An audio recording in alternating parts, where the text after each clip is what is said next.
Quaid Azam, Part 21. In case of Islam, for instance, scholars focused on 7th century Arabia to describe Islam's essential qualities, value system, and nature. This is understandable, but only up to a point. When, however, Max Weber goes to the extent of characterizing Islam as the national Arabic warrior religion, it is a strange manner of universalizing that characteristic. Besides being so misleading, such description of Muslims over time established a norm. It is stereotyped Muslims by asserting their faith in Islam first, then geographically linking that with the Arab world, whereafter conceptually, as if all the Arabs were always endowed with overabundant attributes of warriors.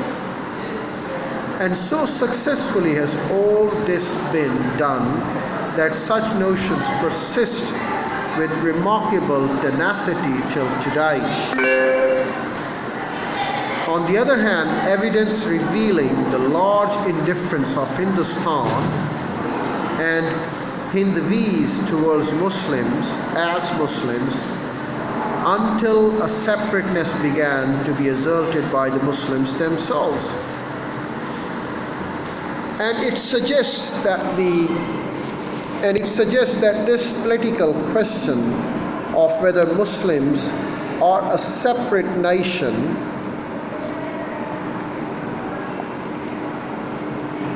Muslims as a separate nation was fundamentally misplaced, which is why it became and still remains so divisive. I can, up to a point, understand Jinnah's persistence with his notion, but not at all the Congress Party's acceptance of it. Well, I can, up to a point, understand Jinnah's persistence with this notion, but not at all the Congress Party's acceptance of it.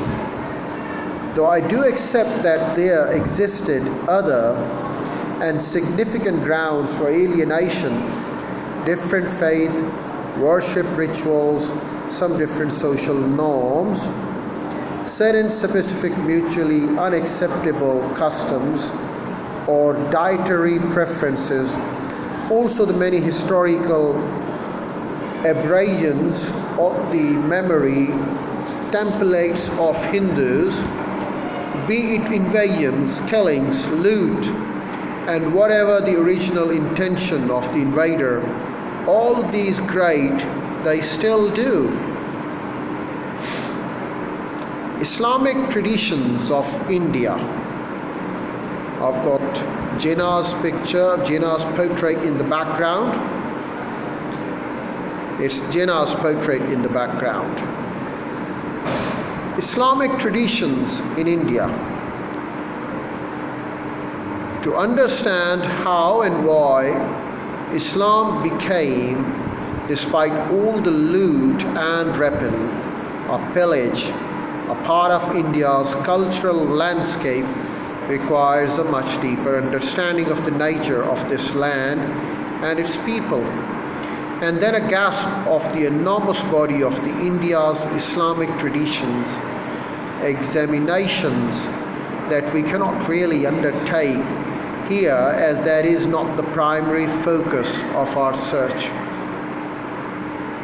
However, we must acknowledge that the Islamic traditions of India do reflect a variety of sects, linguistic communities, and social classes, all called by the term and thriving as Muslims.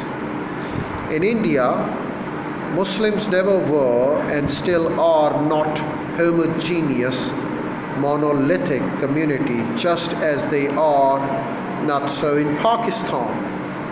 However, much the political community of both the countries might want them to be, principally for the selfless purpose of the electoral benefits to themselves.